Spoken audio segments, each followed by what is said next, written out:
किसी जमाने में विक्रमगढ़ नाम का एक राज्य हुआ करता था।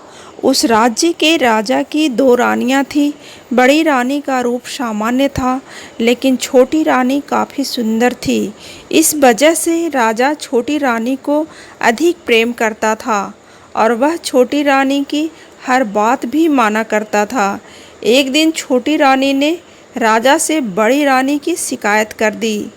राजा बड़ी रानी से नाराज़ हो गए, जिससे दुखी होकर बड़ी रानी महल छोड़कर जंगल की तरफ जाने लगी। रास्ते में एक नदी पड़ी, जिसके किनारे पर एक अनार का पेड़ था। बड़ी रानी उसी पेड़ के नीचे बैठ गई और रोने लगी। उसकी रोने की आवाज़ सुनकर वहाँ पर एक नन्ही परी आई। उस नन्ही परी ने रानी से उसके रोने की वजह पूछी। रानी ने रोते हुए उसे अपनी सारी बात बता दी। बड़ी रानी की बात सुनकर नन्ही परी ने कहा, इस नदी में 3 डुबकी लगाकर स्नान करो, फिर उस अनार के पेड़ से एक अनार तोड़ लो। ऐसा करने से तुम भी रूपवान हो जाओगी, लेकिन मैंने जितना बताया है सिर्फ उतना ही करना, न इससे ज़्यादा करना और न ही कम करना। ऐसा कहकर नन्ही परी वहाँ से गायब हो गई। इसके बाद बड़ी रानी ने परी की बात मानते हुए वैसा ही किया। रानी ने जैसे ही नदी में पहली डुबकी लगाई तो उसके शरीर का रंग साफ हो गया। दूसरी डुबकी लगाने पर रानी का शरीर सुंदर कपड़े और जेवर से सज गया। तीसरी डुबकी लगाते ही रानी के बाल घने, लंबे और सुंदर हो गए। अब बड़ी रानी बहुत ही सुंदर हो गई थी। इसके बाद जैसा नन्ही परी ने कहा था, नदी में 3 डुबकी लगाने के बाद रानी के अनार के पेड़ से एक अनार तोड़ लिया। तोड़ते ही वह अनार फूट गया और अनार से सारे बीज सैनिक बन गए। उन सैनिकों ने रानी के लिए एक पालकी तैयार की, जिसमें बड़ी रानी को बैठाकर वे वापस राज्य में लेकर गए। राजमहल पहुंचकर जब बड़ी रानी राजा से मिली तो उसने नन्ही परी वाली सारी घटना राजा को बता दी। अब राजा को अपनी हरकत पर पछतावा होने लगा। उन्होंने इस बार छोटी रानी को महल से बाहर निकाल दिया। जब बड़ी रानी राजा को नन्ही परी की घटना बता रही थी तो छोटी रानी छुपकर ये सारी बातें सुन रही थी।